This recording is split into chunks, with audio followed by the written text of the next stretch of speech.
They better fill out their outwork permit. It's the same thing that happened to the Humphreys massive apartment complex in Oklahoma City. Same deals. They got some roofing material fire. Is that what happened today at OAA? I don't know. That's what I was. Internal, yeah, they got to it so quick. Nothing that. Once we use that, I think it takes to like half the As far as the building, so. That's a window, it comes in like a small school, like they can go under feet in the window. I was hoping Indiana would. Questionnaire and all that stuff for the 31st. Oh, yes, yep. Everybody on council's here. All right, let's go ahead and get started so we can get through these 5 items. It is 5 o'clock, so we'll go ahead and get started with the city council study session for Tuesday, January 20th, 2026. We have 5 items on the agenda. And the first one is a discussion with bond counsel regarding technical aspects of general obligation bonds and applicable state law provisions as they relate to the city's planned voter propositions regarding the issuance of general obligation bonds to fund the street maintenance bond program and construction of a homeless shelter.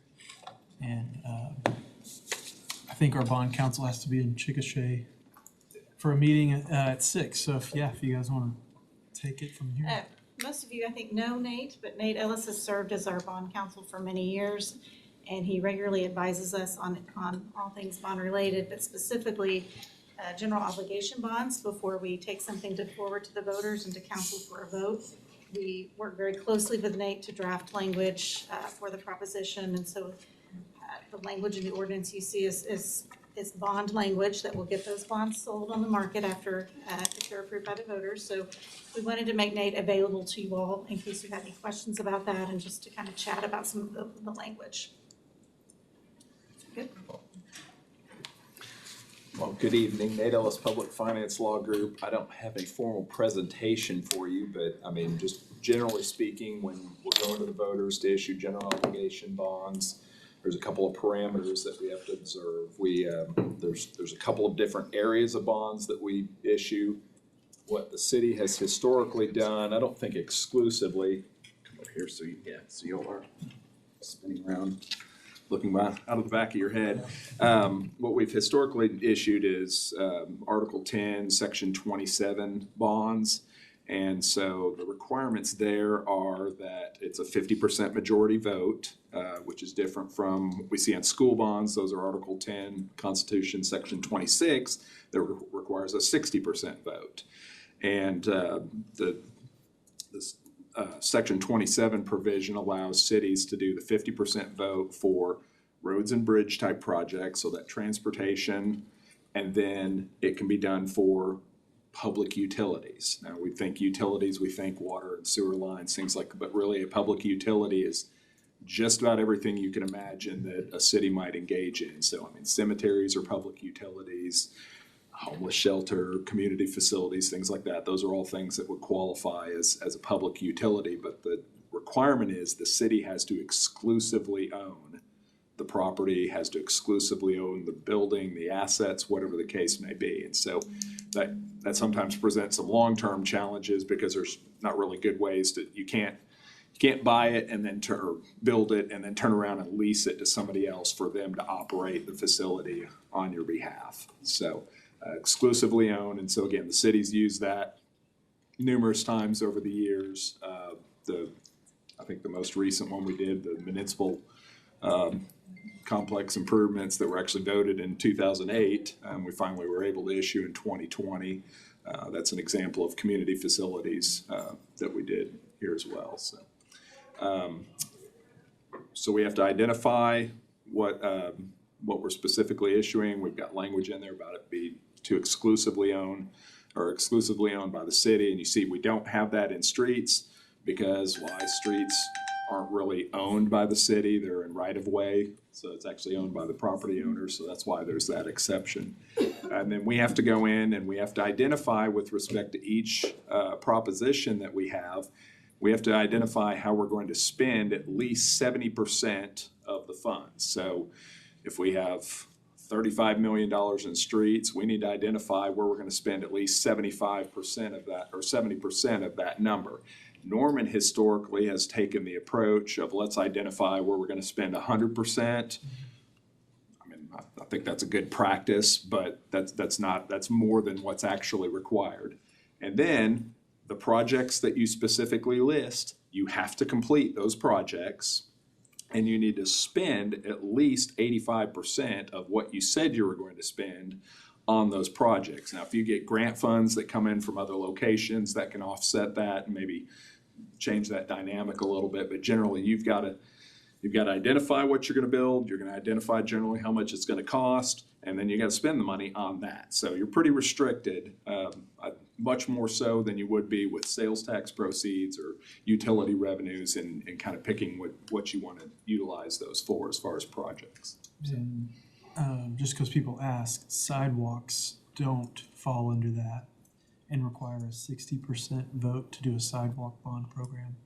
Yeah, to do exclusively a sidewalk program, yeah, really, and the problem that we get into is that You can do a kind of, street with it's, sidewalks, you yeah, it's just that can't do exclusive sidewalks. ownership. So, I mean, when you have a sidewalk that's part of a road improvement, you know, that's transportation, it's getting, you know, people that are walking that mode of transportation out of the way of others. So there's the ability to integrate some of those projects when they're combined projects, but just exclusively sidewalk. Yeah, it would likely need to be a 60% because the city's not going to own all the property along the road. I know Norman's tried that before, maybe in the 90s or before I was even on council, and it didn't pass from what I understand, but Councilmember Pico. Real quick. You said the city has to exclusively own it and cannot lease it. That doesn't preclude us from hiring an operator, though, does it? Yeah, you have the ability, you could have people operate the facilities, you can enter into operation agreements. I mean, there's elements of the state law of exclusive ownership and control of the facility from a state law standpoint. Then when we issue bonds, we typically do them on a tax exempt basis. Then you've got issues of, you know, private use of the facilities, things like that. So there's kind of two sides of that coin that we end up looking at as we go through the process. But yeah, you do have the ability to have entities come in and utilize it, but it would still be a city asset and the city would control that asset as opposed to somebody else having a lease right where they get to do whatever they want with it for 5 years or something like that. Appreciate the clarification. Thank you. Councilmember Green. I know we're not doing a sidewalk maintenance bond anytime soon, but are you aware of any other cities in Oklahoma that have managed to get that one over the line? I think what they've generally done is they've done it in conjunction with other street improvements. Okay. So whether, you know, maybe you're doing curb and guttering and sidewalking and all of that's kind of combined into one project. It makes it a transportation project as opposed to just a pure sidewalk project. Well, I will just say in Norman, I think it's low-hanging fruit to ask that in the future. And we are one of the only communities that does 50-50 split between the owner and the city. However, that is kind of expensive.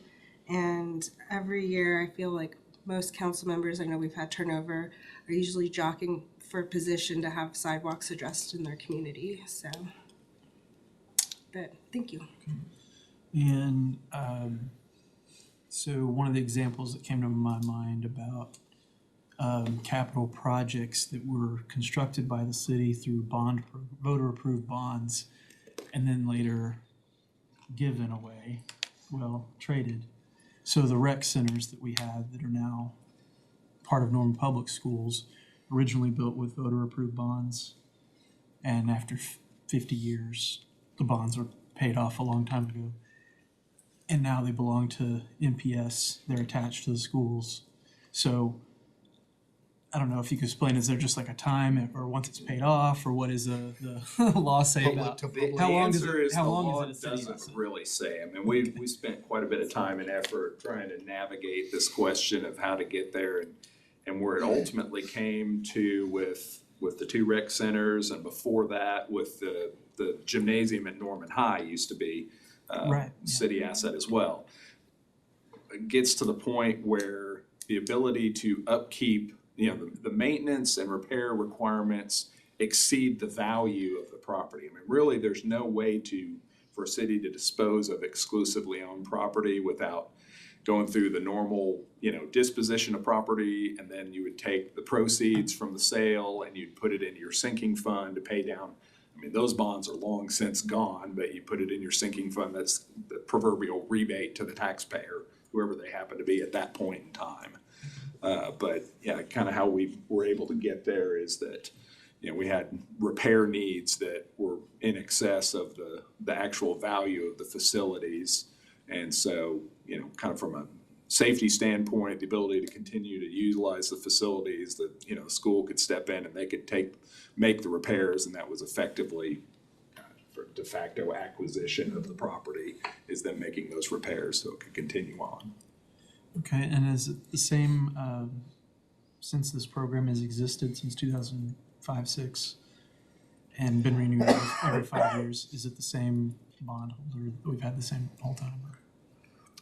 Well, no, Or have you been worked on most of the program, or how many years? oh, yeah. I mean, Maybe not 20, but, I've been with our firm since 2004, so I've worked okay, on all of them since then. okay. I mean, I've lived in Norman since I got to school in 91, so. And we've got a good record of completing all the projects we outlined and said that we would do. Okay. Any other questions for bond counsel? Comments for them, anything? Okay. Okay, well, thanks for coming. I appreciate the info on that. Insight on bonds. Okay, item number 2 is a presentation and discussion regarding the street maintenance bond program. And we've got Scott Sturts here from Public Works. Good evening. Just a little bit of a quick change here, if you don't mind.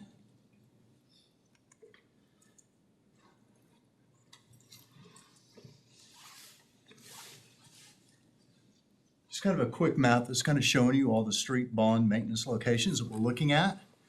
Just to I'll give you a little bit of quick background, and then if you have any questions, be happy to answer those. This would be a 5-year bond, so it'd go through 2026 to 2031. This was a renewal. We've been doing this. This will be the 5th time we've renewed this, so it's been a very successful program. I think that what we're most proud of with it is we brought those scores. We score those streets like grades, and we've been able to bring those from the mid-60s up to the upper 70s over this time frame. So we've been able to do a lot of good work. This usually will look a lot more at those neighborhood roads that just don't get the attention that they deserve and that they need. When you talk about roadways, they need maintenance, kind of like a car. There's just certain things you need to do to help keep them up to shape. So this is just letting us do that, letting us go out and perform those duties. There are the 5 categories. There's the urban concrete, urban asphalt, urban reconstruct, preventative maintenance, and then the rural asphalt roads. And you can see those there in the different colors. We always make sure that we hit every ward. We want every ward to get some benefit out of this, so we make that a priority. And how we choose these roadways is we actually go out and we start with those pavement index numbers, the PMI, and we go out there and we use those, and that kind of gives us an area. And then we actually go out, we review every one of those roads visually to make sure that they actually need to be repaired. Sometimes there's mistakes in those numbers. We want to make sure that we don't have that case. But then we'll also look, you can see that it looks like we're attacking neighborhoods. So we'll see that a neighborhood has a lot of lower numbers. It's very cost effective for us to go in and work in that concise area and knock out a whole neighborhood. Plus, we get really dirty phone calls when we fix your street and we don't fix your street. So it's better to go out and take care of a neighborhood and keep that whole neighborhood happy and have that neighborhood look similar and have the same basic repair and abilities within their roadways. This year, the bond, because of the growth in the tax base from the property tax, we're looking at about $35 million over these 5 years. That's an increase from about $27 million in the previous one. That's all just due to the increase in the number of properties and the fact that those property values have increased over time. So we're not asking for any new taxes. It's just asking for renewal of the existing tax that's already there, that's already being utilized. And we just want to keep this going because we think it's a great service to our community and to our citizens. And we really think that if we didn't do this, our roads would be in a lot worse shape and we are really proud of the roads and the work we're able to do. I'm sure you have questions. I'd be happy to answer any questions that you may have. The, you mentioned the rating back in 2005 of the citywide, and that was what, in the 50s? It was 60s? in the 60s. It was in the mid 60s, and we're up into the upper 70s. Which is above the national. The national average is mid 60s. We're ranking higher than most of the any of the surrounding communities, and we're ahead. We're in a good place. Councilmember Green. Yeah, I actually got an ask about this in the 600 to 700 block of North Stewart, and it's an older street, and it's a weird little cul-de-sac that I went out there, checked it out. It is in need of work. Is that going to be on the list? How will we be able to see what streets? They're listed in the bond in the ordinance language. Okay. Every street is listed there. I would wish I could tell you all the streets, but I'll look it I up. really just don't have that good of a memory. I'll look it up, and if it's not, I guess I can visit with you later about that particular area. Sure. And again, sometimes we don't like try to keep away from doing a one-off street that's off on its own. We like to keep them more bundled together for cost efficiency and also, like I said, to keep that neighborhood together and looking similar. But Maybe if it's by one of the ones in blue where I think Yeah, you're yeah. doing a project. yeah, we'd be happy to take a look at it. Okay. Yeah, I just want to say I appreciate you showing the proposed turnpike alignment on there. I know that's a sensitive subject, and I've heard a lot of concern about this version of the program that we're setting the table for the turnpike to come through. I just think it's pretty clear from looking at the map here that that's not the case. These are roads that are going to be reconstructed, redeveloped, repaved, regardless if a turnpike's coming through or not. So I just appreciate you showing the kind of the relationship between the two, and it's pretty clear to me that they're not related. Yes, I think it's good to show that too. That's the current proposed that OTA has on their site. This is the most recent information that we have from the OTA on the proposed location. And I know we had seen some questions about, are these being done to connect and all that? And I think the closest one is about a mile. Yeah, if you look at And runs parallel to it. Yeah, if you look at Franklin, they're parallel, and that definitely is, it's a mile off. That's just coincidence, just that road section is in very bad shape, and that's the next section that we think needs to be addressed in the rural section. Or one of, you can see all those there in red. But yeah, we did not, the turnpike was not put into consideration in the selection of streets for this program. And then the I-35 frontage from Robinson to Tecumseh, about 2 mile stretch, and just questions about ODOT versus the city of Norman, clarifying that the frontage roads are the city's responsibility on I-35. There's been discussion about this ODOT converting them to one-way at some point, but I think you mentioned that that's not in their 8-year plan, so. And right now, it's not in particularly good shape, from what I understand. That's correct. And yes, the frontage roads are the responsibility of the municipality, so they're ours to maintain. They're not the ODOT. And in this case, this stretch is in very bad condition. You're starting to see a lot of the surface coming apart, especially at the edges, some of it down the middle. We've had a lot of questions about this section, and that's why it was added, because it was a good opportunity to be able to get in there and take care of it. And yeah, the most recent information that we have, they're still completing the I-35 corridor study from Robinson Street to 4th Street and more. That's basically being finalized, as last I've heard. We've had some quick discussions and look at it. So that's not even final at this point, but there is no work to be done on this section on going one way that's currently in the 8-year plan for ODOT. I'm kind of starting to hear that the 8-year plan may really be a 10-year plan. So I wouldn't say there's going to be any new work in that area soon, and we definitely need to do some maintenance on it, or it's going to continue to degrade and have damage to vehicles and just cost us more money in patching and repairing. And then a lot of there's several preventive maintenance in neighborhoods kind of on the edges that have been developed in the last 20, maybe 30 years. And I might just talk about how that's about the lifespan and doing the preventive maintenance, the sealing the cracks part, how that extends the life of the streets in those neighborhoods. Absolutely. So when you start looking at these, we're talking about asphalt streets here. And your biggest problem with asphalt streets is water getting into that. It starts to degrade that, it gets down, it degrades the soils underneath. And that's when we start seeing, so what happens in a pothole typically is it's not that it's worn out, it's that it's gotten a crack in it, water's gotten in there, and it's just started to degrade it, or you have freeze thaw. Freeze thaw is a little less in our part of the country than in others. And so when you go in there and do that crack seal, you're sealing those cracks. So you're not letting the water get in there as much. And then some of the more recent ones that we're doing with that, we're doing that whole surface overlay. That's not an overlay, it's really just a thin membrane that's sprayed on top. That's sealing all those little cracks too. So you usually want to crack seal ahead of that and then come in behind and do that so you really get it all sealed up.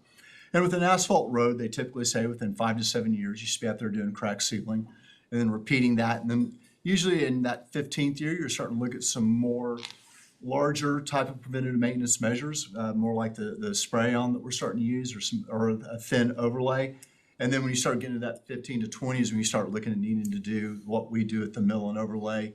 So you're looking at an asphalt road with, if you're keeping up with it and really maintaining it, it can get a 25, 30 year lifespan, longer if you're really in good conditions and taking good care of it. So to be getting out to these neighborhoods, we're really, in our mind, we may be a little late getting some of those. We probably should have been to those a little bit earlier.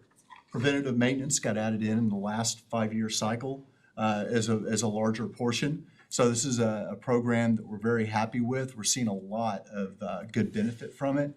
And we're actually increasing that this year to be able to go out there and do more with some of those roads to keep them from getting their numbers starting to drop. I think it's a great example of, every new neighborhood that is developed and every street that is in it, within 20 years or so, the city will have to come up with a way to do preventive maintenance or potentially even replace the entire street at some point with this type of bond program or other means. So that's just always something to think about. Every new street that's constructed, the developer puts it in and then the city agrees to take over maintenance of it forever. So Councilmember Grant and then Councilmember. I looked it up.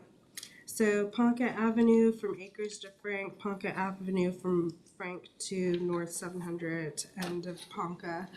So the place I'm talking about is just a couple streets over. Would that be close enough to the work that's happening in this? We'll take a look at it and see, and you always got to remember, we always wind up with, if we do our jobs right, we get a little bit of money left at the end, and we always go back and we start looking for projects to add. So we can definitely, we've got that number that location, and we'll take a look at it. Yeah, and it's see. a cul-de-sac off East Johnson, 6 to 700. I don't know if you would call it block, it's a cul-de-sac, Okay. but it's just a couple streets over from the work that you're doing on Ponca. Okay, and sometimes what we find is that when we get to a situation like that, it may be that the reason that it's not included this one is because it's beyond the point of being able to do that remove that two inches and put down 2 fresh inches on top. It may be a reconstruct, and it may be that Okay. it may be that it's in the reconstruct list, but it's not at the top of the reconstruct list because we got other ones that are priority. But we'll look at it and we'll report back what we find. Okay, thank you. Absolutely. Councilmember Bruce.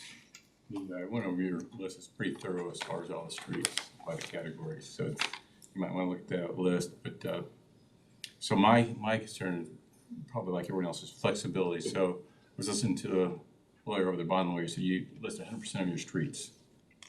So I'm thinking, Scott, help me out understand, so you got 100% of your streets, and it's like, okay, there's probably some flexibility in here, probably, but your other street projects you have, you're funding that through capital budget?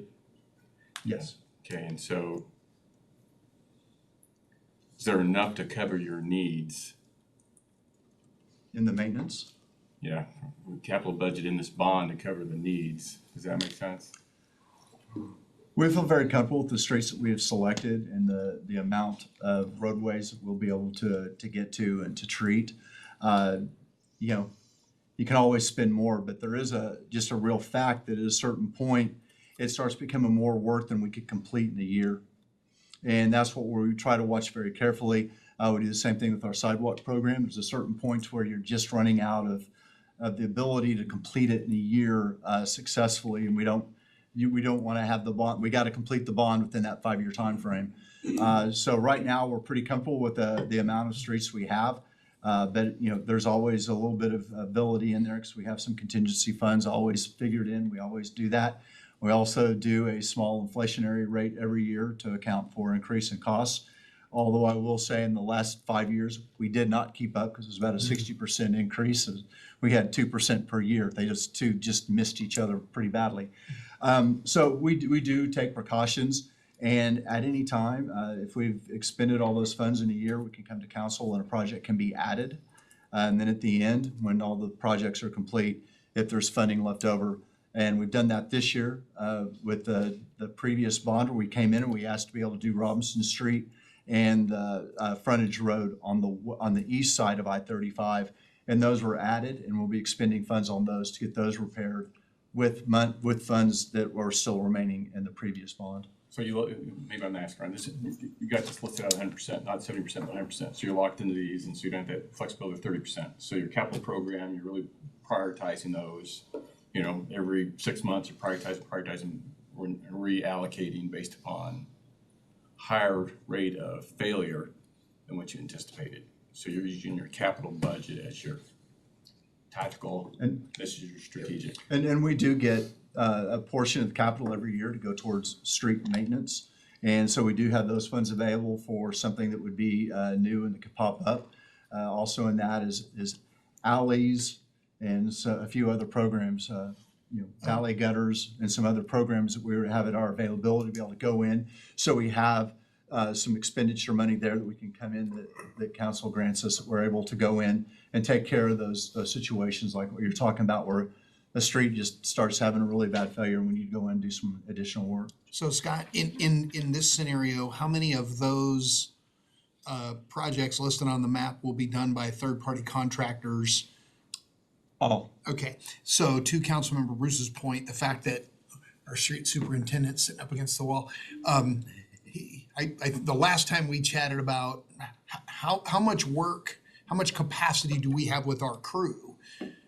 If we got 10 miles worth of maintenance construction in a fiscal year, that's about as far as we can go. Not necessarily limited by the type of the equipment or the skills or the speed at which our guys can work, but the weather constraints, especially when we're working in asphalt. If I'm not mistaken, they like 50 degrees and rising.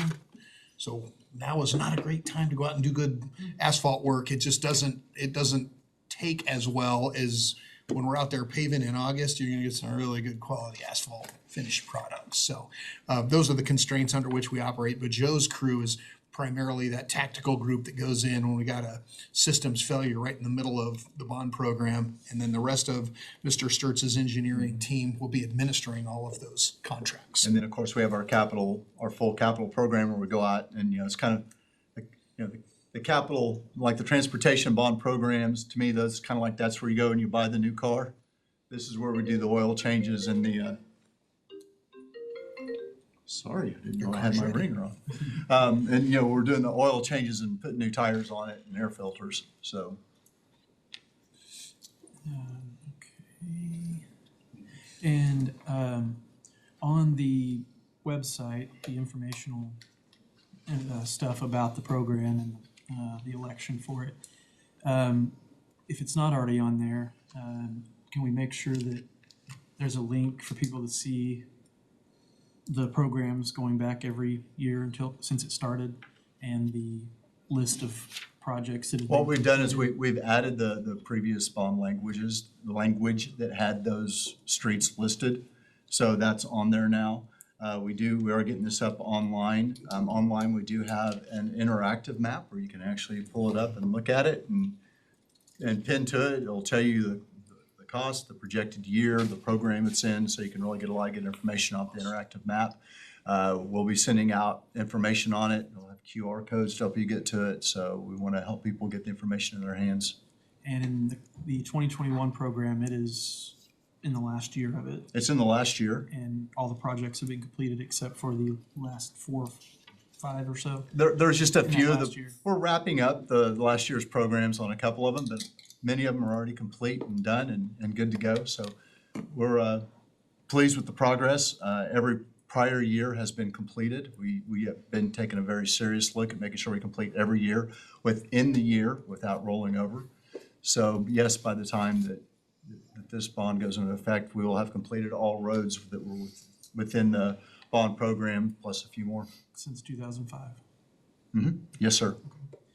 All right, any other questions or comments for Scott about the bond program, the street bond? Okay, all right. And we'll move on to, thank you, Scott. We'll move on to item number 3, which is presentation discussion regarding the city's due diligence and ongoing efforts to address homelessness, including the proposed construction of a shelter. All right, Mr. Purinton here. And Shannon Stevenson to help me present. No, you're good. Okay, well, never mind. Just Anthony Purinton. It's the Anthony Show. So ignore that part of it. So again, I think that my understanding is this is kind of a little bit of I would say sort of a primer on kind of how we got to where we are now. That being said, I don't want this presentation in any way, shape, or form to, be any sort of replacement for, I think, a more comprehensive educational campaign that we're planning on doing for the bond vote. I think the reason I was asked to present today is more of, I've, as the attorney kind of assigned to the contractual stuff and everything like that, I've kind of by necessity been involved in it since I've been here, honestly.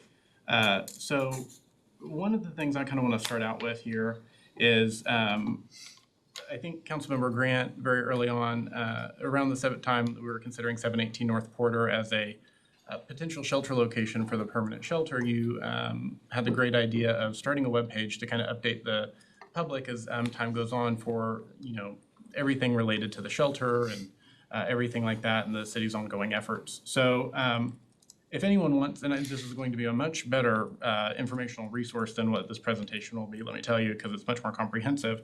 What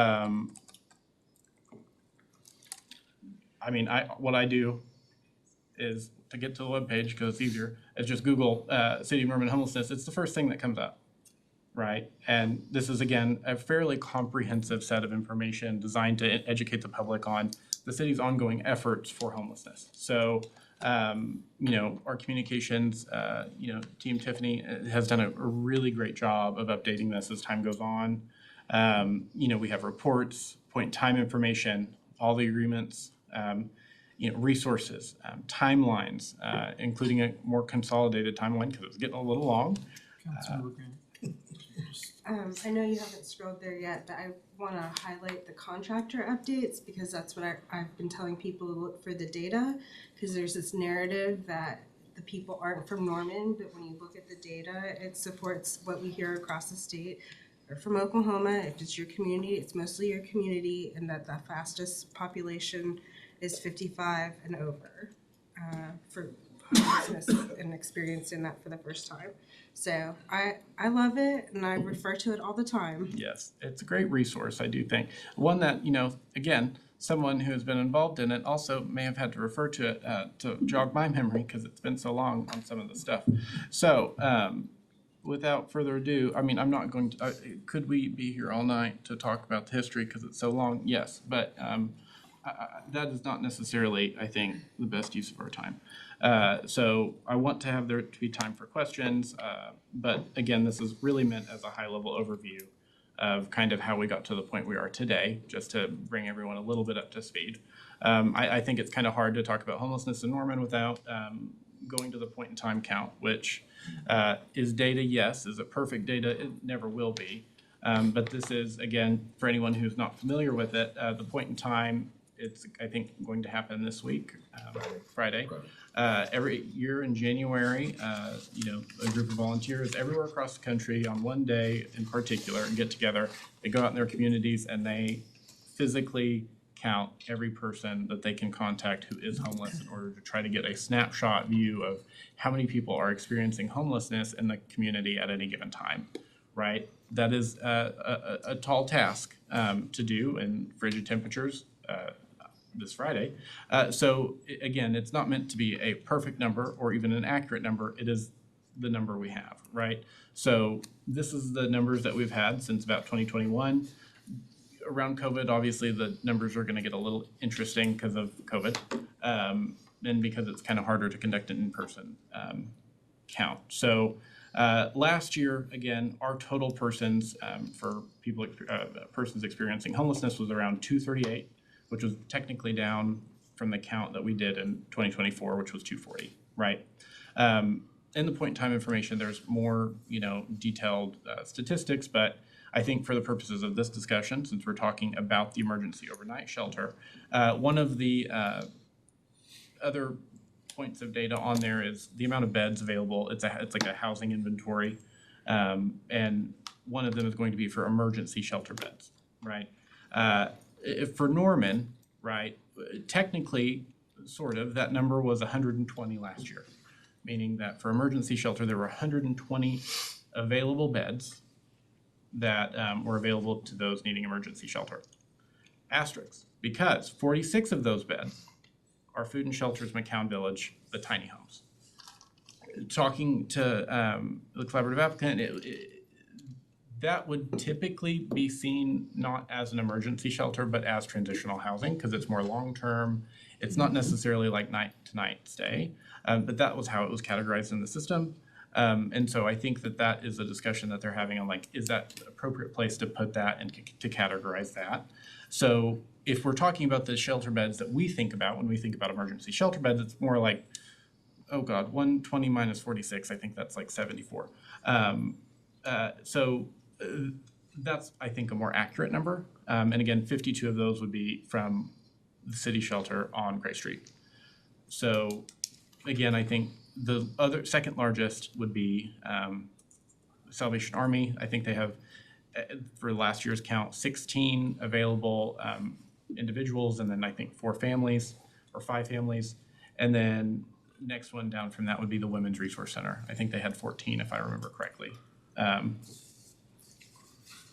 So that's kind of where we're at. The percentage next to it is basically the amount of beds you have, according to like your total person count. So we're around 50% if you count McCown Village. I don't necessarily think I would. And then I kind of, just for last year, to compare Oklahoma City's count and Tulsa's count. Obviously, they're going to have much higher counts. They're going to have 1,800 or almost 1,900 for Oklahoma City, and for Tulsa it's 1,400, right? But they also have a much larger, bed count. Oklahoma City has a 61% availability of beds for every person, and then again, Tulsa's right around 50% for the amount of beds that they had available last year. So another thing to note as well is the emergency shelter beds do count if it is hotel motel stays, which that funding is variable from year to year, and sometimes it's not always available. For example, I don't think there's any funding left for this year, but I could be wrong on that.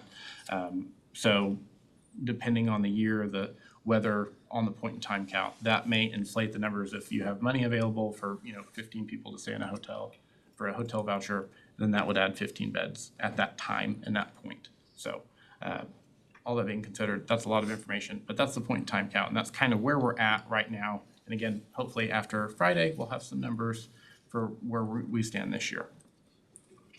Okay. I'm going to start around the time I started with the city, which was in the winter of 2019, which I think is really where you begin the city's initial involvement in operating the shelter and becoming pretty heavily operated or responsible for the operation of a shelter. Before that, for several years, Food and Shelter got money through the Social and Voluntary Services Committee to operate their dining room as a warming shelter when the temperatures dipped pretty low. We see a change in that in the winter of 2019. They do not request. I think they changed their request not to include that. They had decided at that time to not open their dining room due to the disruption that it was causing.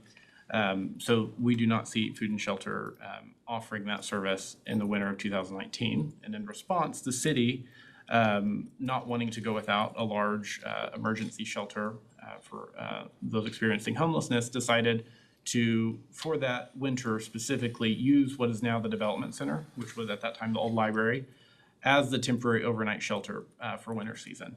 And there, I can't remember necessarily the amount of people we were able to fit in there. I want to say about 50. I could be wrong. But that was where we first started kind of operating the shelter. And that was through city employees. And I think maybe at that time, maybe some volunteers and maybe some part-time workers, like seasonal part-time. And we got a lot of that money either through ESG or through, I think the police department pitched in some of their budget as well to do that. In August of 2020, because I think, again, we were faced with the same kind of situation, I think it did go to a bond vote, and Norman residents vote, down a four-part bond package for a $5 million homelessness. I think it was just the way it was worded, $5 million for homelessness services, maybe. And that was a narrow defeat with, the no to yes votes. I think only difference about 300 something. And then in December of 2020, we opened the Comanche shelter, obviously, because then we moved to the Development Center begins construction. Yeah, on that August 2020 vote, I think it's really important to note that the other parts that were also voted down that night, there was $5 million in small business relief during COVID, which was desperately needed. There was an indoor soccer facility at Griffin Soccer Complex. There's expanded basketball courts and swim facilities at the YFAC. And so I hear a lot about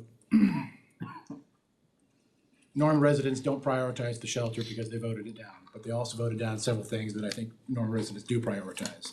So I think it was the timing, I think it was the politics of that day, and I think there was a lot of issues with that vote. And I don't think it was reflective of the city's or the residents' kind of desire to solve this issue. Yeah. So also at the height of COVID, Yes. which could have impacted it. But again, I think the city continues after that vote to, at that time that was I think for probably a capital construction for a permanent shelter.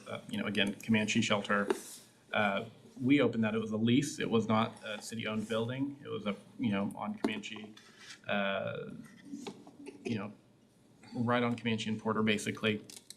We opened that. And then a year later, and I think that for a couple of years it was winter only. And then I think we go to full year round at a certain point. But around December of 2021, again, we continue to do that due diligence and continue to go back to the community. I think at this time the city's really trying to develop a more robust plan surrounding homelessness and how to address it. So we contract with an entity called Homebase who does this kind of service as a consultant. They did a gaps analysis study that was released in December of 21. And that, involved a lot of community conversation and a lot of information gathering. And also that does result in February of 2022, a strategic plan and an action plan, which you guys have heard multiple times at this point as we continue to update it. And that is where that came from. And that identified specifically in that gaps analysis a need for a year-round, low-barrier, housing-focused shelter. And so that's kind of, I think, one of the first, if you will, third-party identified, need for this type of shelter. And in June of 2022, Comanche Shelter closes, and that was primarily due to the property owner, who was a private, entity. They were no longer able to insure the property due to it being used as a homeless shelter. And so that was an issue with insurability. They were no longer able to insure it. Due to that, they terminated the lease with the city, and then we were again faced with without a location. Around that same time, it is important to note, again, I think in furtherance, because council was supportive of, finding solutions to fill that gap of the year-round shelter. In June of 2022, we did release an RFP looking for a nonprofit to find a suitable location and operate a low-barrier shelter. And in June of 2022, I think we opened it up for about a month, and then, of course, we get 2 responses, Food and Shelter and Salvation Army. And of those 2 responses, we decided to go forward with Food and Shelter. I think Food and Shelter initially tries to find a location, but as we all know, we've lived it, it's not easy to find a shelter location. So at the time where we get to fall of 2022, around the same time where we're, I think, awarding it to Food and Shelter, City Council gives the direction to city staff to evaluate the Gray Street building, where the shelter currently is now, to use as a temporary shelter for the winter season, because again, council did not want to go forward another winter season without offering a shelter.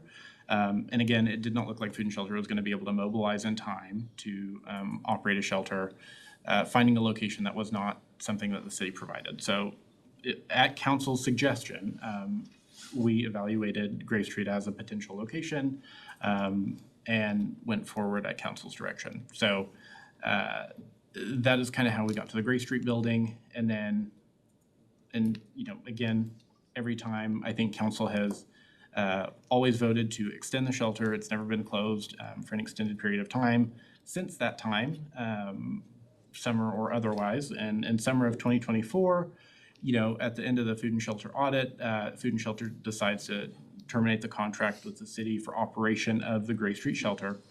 And again, at council's direction, with the thought in mind that we want to ensure a continuous and uninterrupted operation of the shelter, the city moves forward with trying to find a new operator. I think that the way that it was discussed at the time, it's either we find a new operator or we have to do what we did previously and we manage it ourselves, which was at this time, again, this is around September of 2024. So there's not a whole lot of time before winter hits before we need to find an operator here. So again, the previous, I think, intent before, once we found a permanent location and once we, had identified property is going out to RFP for an operator so that they could kind of work with us to develop and design, a shelter space that suited the need of the selected operator who is going to operate the long-term shelter, right? Because you obviously don't want to design something that, isn't usable by the then operator you select later on. So unfortunately, because of the timing, I think that we were, because it was somewhat imminent that we were going to be able to find a location and we were getting some headway at that time, it kind of necessitated, I think, at that time we were like, okay, well, we need to find a shelter operator for not just the continued operation of the shelter, but because of the timing, it is likely going to be that this is the operator who will be the operator of the new shelter. And so with that in mind, we proceeded under, for legal authority. We're not required by state law to go out to bid for an operator for this.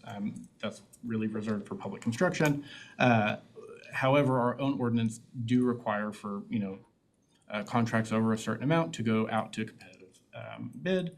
However, in order to, again, preserve continuous and uninterrupted operation of a shelter on an emergency basis, which we considered this to be, we chose an operator without going through that competitive process. We were very lucky because, again, we were under the full assumption that we were going to be running the shelter with city employees again, because again, who would be willing in September of 2024 to start operating the shelter tomorrow, essentially. And again, there's only so many operators within Oklahoma who operate at the scale that we were needing a shelter of this size and on such short notice, which is kind of important. And so having the organizational capacity and the willingness were two things that we weren't sure we were going to be able to find.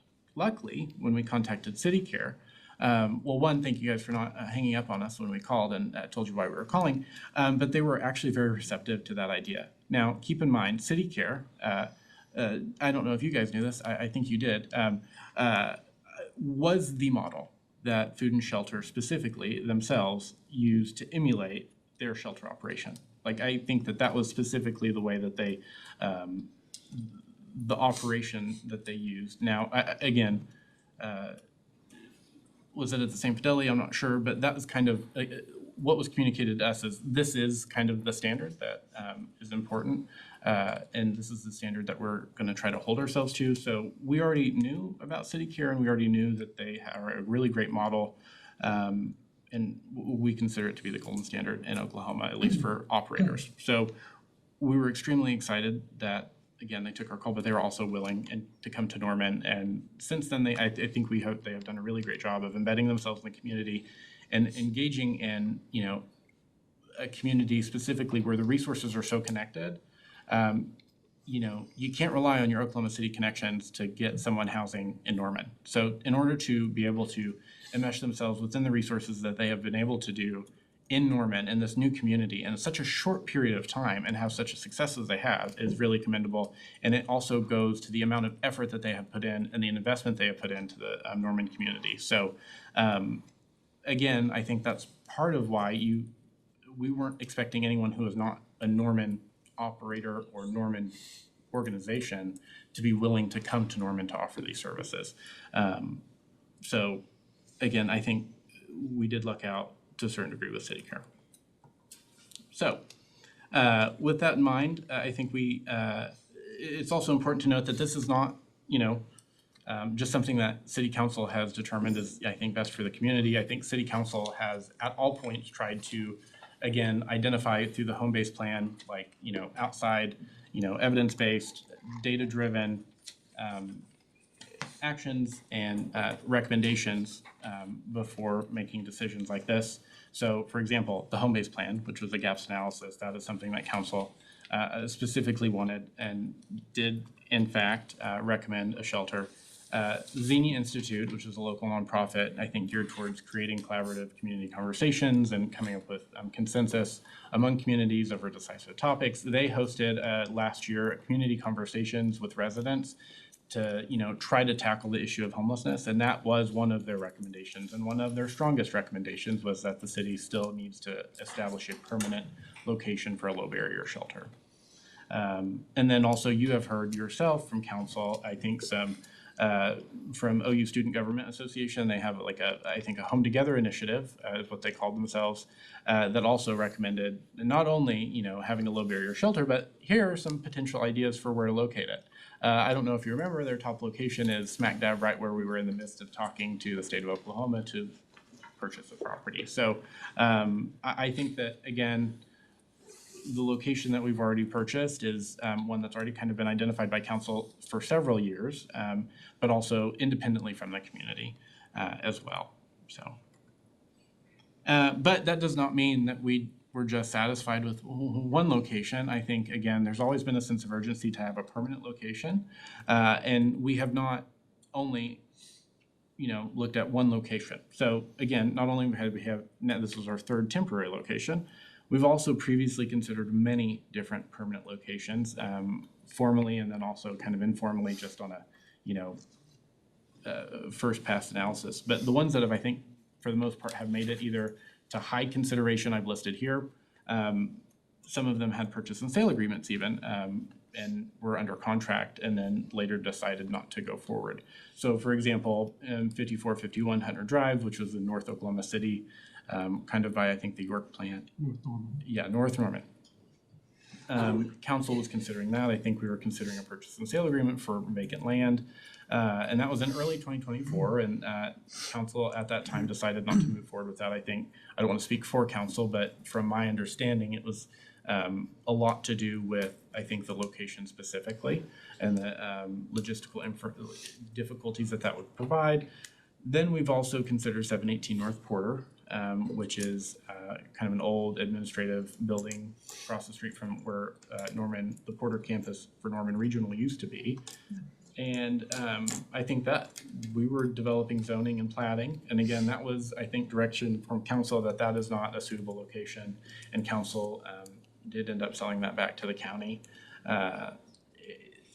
because it wasn't suitable according to council for that purpose. And again, that was after, several conversations with the community and looking at the building and the renovations that it would require and everything like that. So.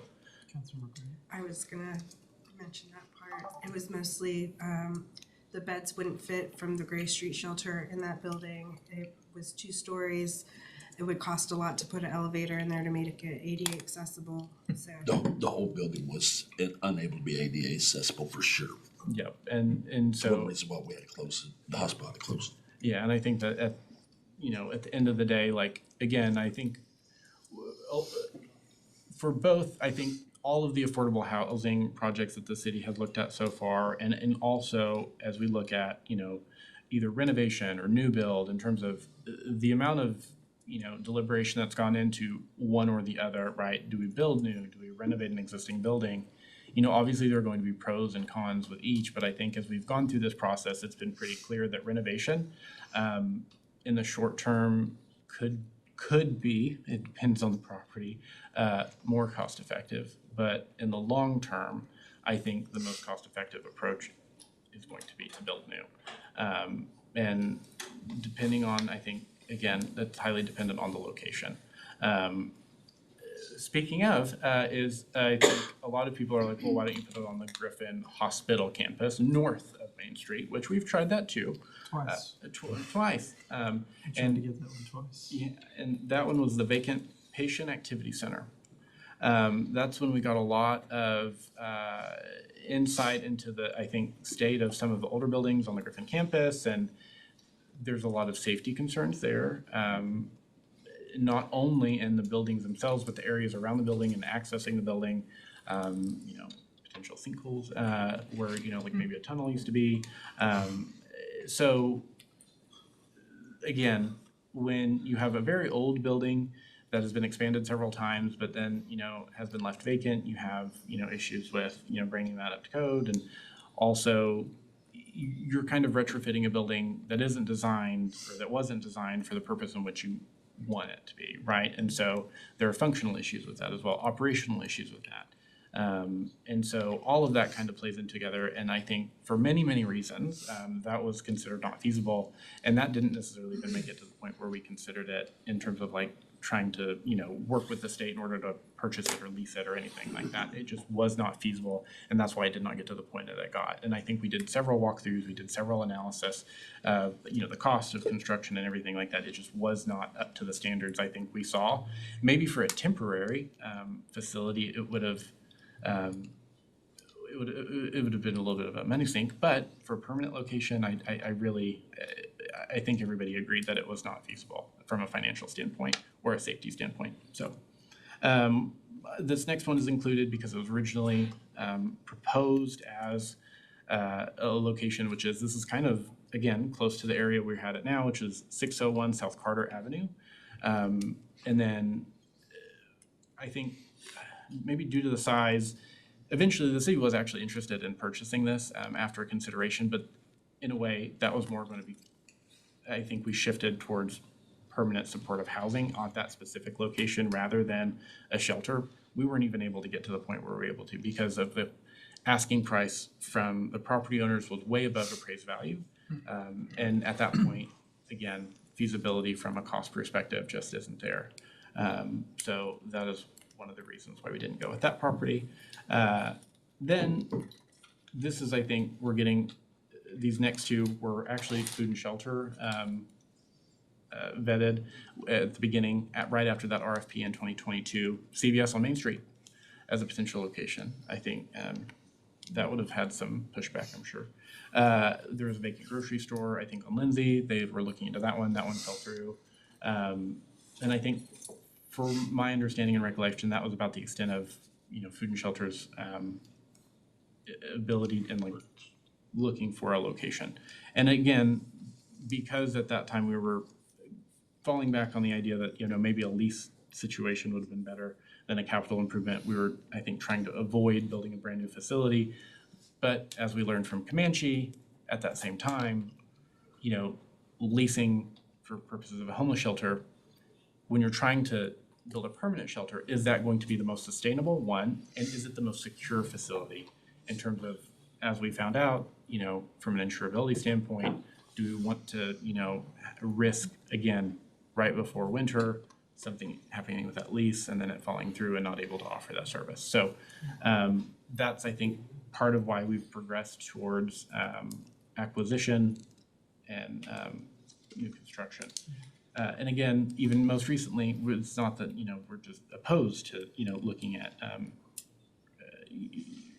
or rehab or, something of that nature. We did walkthroughs. There was a vacant building on Classhead that I think, currently now is owned by a church, which. Next to the OU. Yes. And so, again, part of the, I think, this from conversations with the church, and that was actually something that City Care brought to our attention very, very early on in that partnership, which we appreciate. We did walkthroughs, we looked at it. I think, and everybody agreed, we were first under the impression that we would be purchasing the property, but then it was turned into like a lease situation, which again, we've already kind of tried that and it wasn't necessarily the most sustainable or long-term option. So again, that is how that one kind of got vetted. So all that to be said, we've looked at a lot of locations before we got to this one. And keep in mind, during all of these, I think it's important to note that council has always stated, wow, it would be so nice if we could get property next to food and shelter, right? It's always been kind of like, oh man, I really wish we could have that property, or we could get a chunk of that property. And as time has gone on, we were very lucky that, again, that has become available and that we were able to purchase the property we had. So with that, I think, again, how do you condense, 6 years of what has been a continuous effort by city staff into a PowerPoint presentation? I'd rather leave it open to questions, if possible, and so we have enough time to discuss that. Councilmember Gansberry. Just one thing I'd like to personally say about the whole situation as a whole. The last city council meeting, there was a lot of people talking about how we just thought about this, how we just run into conclusions, just jumping in, face forward, don't have no expertise in the business or anything like that.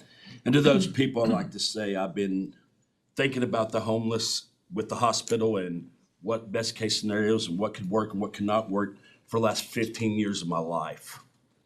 And when I ran for city council, I talked to several major people, Food and Shelter being one, the Norman Chamber of Commerce being one, and I laid out my homeless thoughts and what I would like to see, just as a person. And I got my data from talking to the homeless, talking to those that came in the hospital every day with mental health, going, hey, in a dream situation, what would help you get better, and stuff like that. And the property that I showed the Norman Chamber of Commerce before I even was elected was the exact property that you purchased and everything. It makes the most sense for the people that we're serving for their needs. It's right next to all of their resources that they need, all of their medicine they're going to need. It's within walking distance of several different clinics, being the health department, several other agencies that are all in that general area to be able to help them out as well. I, for one, the $5 million one in 2020, looking into it, studying it, I really don't think the city might have been necessarily ready at that point in time. I think that would have been a $5 million ask with no true plan, no true where we're going to put it even. What do we look like a homeless organization looks like? Now we're coming for an ask with guaranteed property, a guaranteed facility and city care that we've seen a year of their expertise and what they bring to the table. We got to see what we didn't like in Food and Shelter and how they ran the organization, have somebody to even compare them to. So I feel as a city, we've done our due diligence and bringing the best possible outcome to at least a start of the homelessness situation. If anybody in the world had the correct answer, that person would be rich and we won't have no problems. But somebody has to stand up and at least start being part of the solution rather than holding everything back just because. Councilmember Hinkle. I'd just like to add to that to say, through our social and voluntary services commission and our continuum of care, all of these different agencies that have been working on this for many, many years, it's definitely not something that we just came up with yesterday. There's been lots of tries and lots of fails, and I think we've learned from those, but I've said it 100 times, there are as many reasons that cause somebody to be unhoused as there are solutions that need to be in place to lift them back up. And I really feel like over the last couple of years, we've made a lot of progress with kind of fixing these little broken piano keys in the system. And this is a major step for us to be able to take a big swing. I think one of the last major steps was our partnering with CityCare. I mean, it's really hard to argue with the outcomes that they've already been able to generate in such a short time. I mean, the data is so much better. The point in time count was mentioned this Friday. I hope to see several of you guys there. I'll be participating in it too, but I feel like every year that I've done that data has become more and more useful because of all of the other things that we're putting in place. So this is definitely not a fly-by-night thing. Sometimes it does feel like a shot in the dark, like if we're gonna use every cliche in the book, but I'm really proud of the work that we've been able to accomplish, even down to the architectural partners listening to our requests and making the shelter have the barriers that we need to have removed. So good work, everybody. Thank you. The main question that I've really seen is about, still out there, is about operations and operation agreement. And we have City Care running it currently. I think it's been in our mind with everybody that would be an agreement to go forward. But questions about this shelter being a 24/7 or just a night shelter. And at least to clarify my view on it, I've always thought of it as this is a night shelter and is part of a 24/7 campus with Food and Shelter for Friends and the Share Center, and that they have a partnership and work together, the things that they're both good at.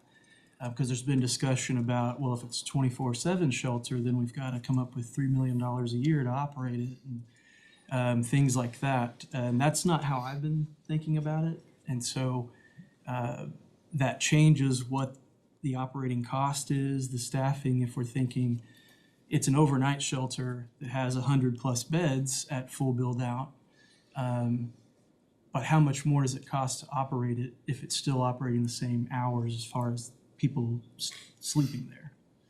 And so that's still some question that's out there. I know I've talked to Rachel, I've talked to Kathy just about, not in specifically about that, but more so about an expectation of collaboration in Norman, that bringing City Care into Norman was not competition for Food and Shelter for Friends, that we needed both of them to work together, and that we needed Salvation Army, and basically we needed everybody to be working together to really adequately address the issue that I think that we're all trying to do here.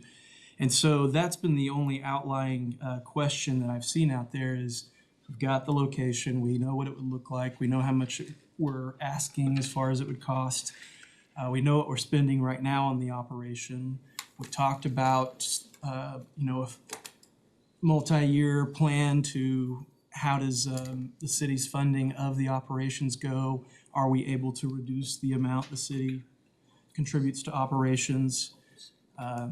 And where we own a building and we cover the maintenance, we cover the utilities like we do with other city-owned facilities. And over time, we're able to reduce the operating amount that we contribute. Those are the questions just that I've still seen out there about clear on where it's going, clear on what it looks like, clear on who's operating it. But is it 24/7? Is it in partnership with the current services at Food and Shelter?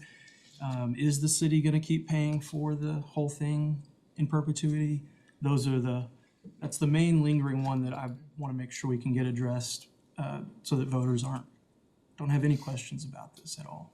Anthony, I'd love to take a stab at that. Yeah, please. I know a lot of you all. I'm Rachel Freeman with City Care. Can we come sit? Can you come sit at the table with us, Sure. please? First, I just want to say, so City Care, it's about to be our 30th birthday. We've been in homeless services 30 years. And when we moved into West Lawn Gardens, we were trying to find a place to move into, and 31 neighborhoods said, that sounds like a really great idea in a central city service, but not here. And so West Lawn Gardens was the 32nd neighborhood that we went into and tried to move into, and now we've been there for 30 years. And so when I say that City Care knows how to be a good neighbor, I would challenge you to talk to anyone who is in the West Lawn Gardens area. We have 112 units of supportive housing in that neighborhood. We have a low barrier shelter in that neighborhood that serves 140 folks a night. And then we're building a medical respite shelter that'll have 40 beds. And we are good neighbors. So while no one's mentioned NIMBY, I know we all think about it, right? And you worry. that an operation like a permanent shelter could degrade a neighborhood. And I want to say that united in collaboration is one of CityCare's values, and we take that really seriously, and we mean in collaboration with the whole community. So to answer your operations questions, does it double the budget? No, it doesn't. We are really excited about Kathy being at Food and Shelter, and really excited to partner, and definitely had those early conversations about they're already a meal site. We don't need to duplicate that. I mean, you know, resources are so finite. We don't need to duplicate any efforts. What we would be doing during the day is that housing focus. So what you would see during the day at the shelter would be that if my friend Anthony is staying at the shelter, I might schedule an appointment with him, you know, on his lunch break at noon to come in and have a housing navigation appointment. So a shelter is not an end goal. It is a container for hard work. It is a flow system. And so I wanted to mention, starting with the point in time counts, when you're talking about bed counts, it is so important to start there. But you really have to look at your daily demand. And your daily demand includes all your shelter beds that are full, which I can promise you all 52 of ours are full every night. The people we have to turn away, which is about 4 a night in Norman. And then the people that don't even try, right? And so my friend Lee McWhorter and I talk about, you know, there's a couple of spots where you've got encampments, and about how many people are those. So that's your daily demand. And that's where you can start like really narrowing in on a bed count that you need. So daily demand times how many days do they stay? And again, a shelter's a flow system. It's not an end result. So we want them to move through the flow system as quickly as possible. Norman, because the shelter hasn't been housing focused up until this point, it's still hard to say. I could tell you what an average stay is, but I think I can get it shorter. I know that Sean thinks that he can get it shorter. In Oklahoma City, we're really narrowed in on that. We know exactly how long it takes us to take someone from we meet you at the front door to we've got you, we're handing you keys to your own place. So a shelter is an essential city service. And I'll tell you, CityCare is not getting rich by being here, okay? This is not a moneymaker for us. The reason we said yes when you all called was because we believe really strongly in the evidence-based practices that we use and that sort of dignity forward, people first kind of ethos. We know it can change communities. And frankly, we felt like Norman could be an easy win. Norman, you guys, it's so doable for you to get to functional zero in this community. You have so many educated, passionate people at the table. I spend more time in Norman with brilliant minds ideating than in the other two communities that we're in. And you all are just so deeply engaged. And so when I look at, is this intractable? No. Will you always have people experiencing homelessness in your community? Yes, but it should be very, very short in duration, and it should be housing focused. So will it double the cost? No, it'll increase the cost by maybe 15% because what you're paying for is staffing time to do that housing navigation. The only thing it costs to do housing navigation is a person who is a housing navigator who's working to find you a housing pathway. Will the city have to foot the bill forever? No, I don't think so. To be really frank with you, we had an application ready to go on the 2025 NOFO for $300,000 for our housing navigation practices that happen inside of the Norman shelter. That NOFO has been paused. There's all sorts of stuff going on, and we'll wait that out. But we do believe that there are pathways and there are other revenue streams that we could take advantage of. The other thing, if you've seen the design, the other thing to notice is that there are medical respite beds included. This is a whole other conversation we'll have to have at another time. But the reality is that when people who are experiencing homelessness get discharged from hospital, they're discharged to the streets. That's where they go. Every hospital does it. If they tell you they don't, they're lying. They don't like it. It's not their values, but there is no tool in the state of Oklahoma. There is no medical respite shelter. So while in Oklahoma City, we're building a standalone facility, in Norman, we've just tucked some medical respite beds into your design. And what happens is the hospitals will gladly pay a day rate for those beds because it's a tenth of the cost for them to liberate that hospital bed than it is for them to keep someone in their hospital because the person doesn't have a place to go to recuperate. So this is another, I think, extremely effective, and you can look in the state of California, there are a lot of medical respite shelters. If you want to talk more about this and how they pay for themselves, I'd love to talk about that. But there are lots of examples where that day rate, even at a tenth of the cost for the hospital or the managed care organization, is enough to help you sustain and run your shelter. Does that make sense? Yes. So there are a lot of things that we have in mind. If we were the operator, if you find another operator, we'll share all these ideas. We have no ego around that. We just, we really want to see you all succeed, and we really believe in this community and that you're on the cusp of success.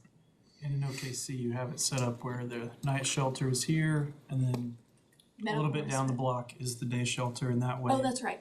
That's That right. way, they're not just stuck in one building That's right. 24/7, which That's is right. not what we want. We And- transport them, yes. So And you're we, able to clean the night shelter while they're at the day shelter, Yeah. and vice versa. yeah, we, it can work either way. You have to zone, close things down, so on and so forth. But with food and shelter right there, we would obviously want to be really good partners because we're serving exactly the same people. There's no reason to duplicate effort. Councilmember Grant. Yes. Thank you for the stats on funding. That's much appreciated. And speaking of being good neighbors and doing our due diligence, I hear that City Care will be meeting with Original Townsite Neighborhood. Is it In the this morning. week? This morning or In the tomorrow morning? morning, yeah. And then also on the 31st, we have a multi-neighborhood plus the Alameda Church of Christ congregation, which will get a presentation from city staff, you all, Continuum of Care, and Home Together Norman. So That's right. I appreciate your willingness to come into the community and share exactly how you operate. And I'm sure those folks, if they're not watching tonight and miss out, but they show up at either one of these meetings, will get the same messaging. Yes, and I'll be at Norman Rotary on February 3rd. So you guys are gonna be tired of me, but I am very passionate about this. We do see great results. And we've seen great results in Norman too, there's all sorts of reasons why people are homeless. They need different pathways. Some of the folks that we've met at your shelter, I said this once to Norman Chamber, I think I said, when I walked into the shelter for the first time, it looked like a convalescent home. And that really broke my heart because these were folks who were seniors and priced out of housing, and really at this point they needed skilled nursing, they needed nursing homes, and just hadn't had that connectivity. And so that's work that we do every day, getting people where they need to go. So some of them will need higher levels of care, some of them will need just short-term assistance, just maybe they're working but they're lower wage, and saving money for deposits is really hard, and so that short-term assistance. And then there's other folks who have more complex needs, that they might need something like permanent supportive housing, and again, City Care's been in that business for 30 years, and so we're able to identify quickly when they come in, what are your needs, and then what kind of resources and pathway do we need to help you get back to sustainability, self-sufficiency. So that's what we're looking at. Councilmember Nofire. First off, I would just like to say, I love having you guys in the city. You are very passionate about it, and that's an amazing thing, and it's a needed service.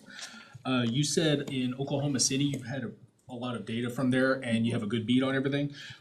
How long from the first night of entry to keys would you say just an average? Yeah, so I asked that question to one of our housing navigators, and this was last year, so this may be a little bit different.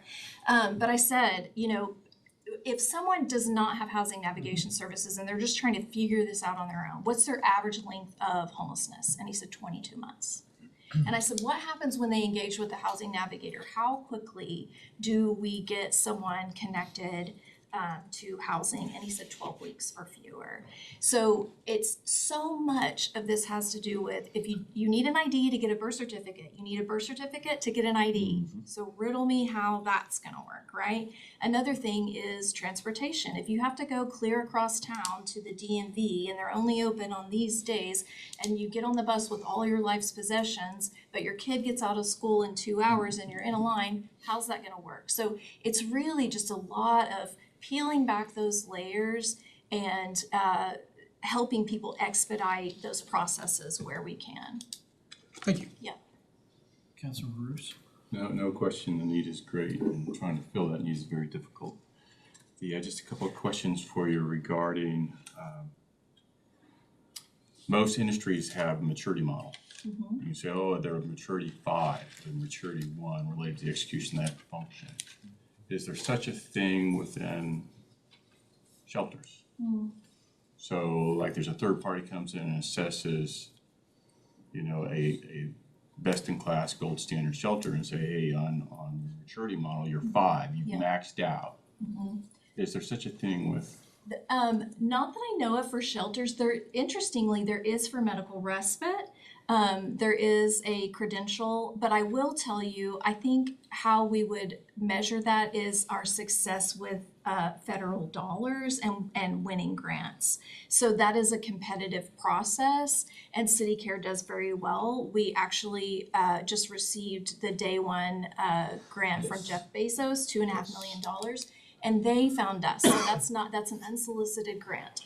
So I would say that's the best thing that we have to point to our success. Rachel, I believe there's also, and maybe this isn't the same thing that you were thinking of, but it is, I think, somewhat relevant.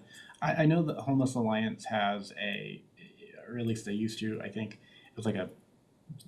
it was a community-driven, I think, at the time, shelter, I think, I don't know, checklist, but like the groups of the shelters or the COC. Oh, like best practice, do we Yes. follow best practice? Mhm. Yeah, I mean, yes, we do. We operated their shelter for its first 8 years of existence.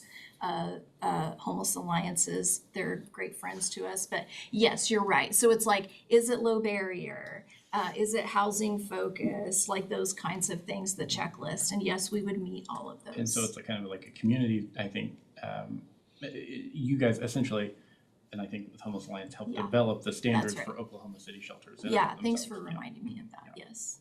I'd just like to add real quick, I think it may not be an official metrics of measuring, but when you have all of the similar operators that have programs that are similar to CityCare that are trying to model their programs after CityCare and saying they're the gold standard in our region, that to me carries some weight too. I know it's not an official matrix.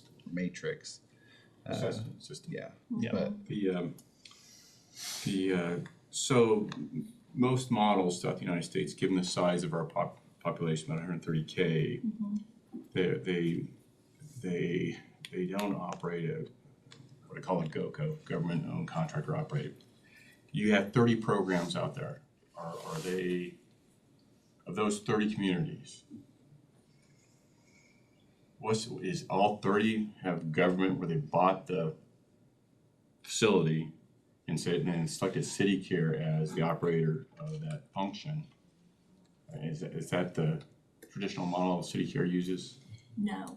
Okay. It has been different. It can work all sorts of ways. Well, let me just say, but the vast majority Uh-huh. of cities our size operate is that they facilitate execution of this function through nonprofits, religious based and non-religious based, through grant programs. And they select the best in class for those grants. And we're gonna give these grants because they're a certain maturity level. How do Yeah. they figure that out? Yeah. Yes, so any community that has a continuum of care, which Norman has their own continuum of care, they are doing that work on a competitive basis. They are passing through federal funds to execute social services, or in our case, homeless services, based on a competitive score. Okay. I'm glad you're meeting with the residents, the homeowners in that particular area, Old Town, Regional town side. original town site. Who is the city person as part of that team? That's gonna be Shannon Stevenson and Lieutenant McWhorter. Me, Oh, are you coming that Saturday too? yes, Okay. Yes, now. Okay. It's always evolving, but yes. Those other facilities where it's a government-owned facility and they've leased to you or they've, you know, whatever the really arrangements there's multiple Yeah. ideas, so. One of the things that would have to come up, and we discussed this earlier today, was risk. Risk on us providing a facility to you relate to something that happens within the facility. Right. How does city care handle that? Risk is related to human harm. Yeah. So we handle mitigating risk by having really well-trained staff. They're trained on mental health first aid and de-escalation, motivational interviewing. I am really racking my brain and I cannot remember an instance of serious violence occurring in one of our shelters yet. However, I will tell you that we keep security on site at our shelters. We work really closely in Oklahoma City with the HOT team. In Norman, we've made great friends with the police department there. You've got a really caring group of police officers who really want to do right by people. So we're in constant communication about how to best support folks. And then when someone, is in our facility, what would happen more frequently is they might have a mental health crisis.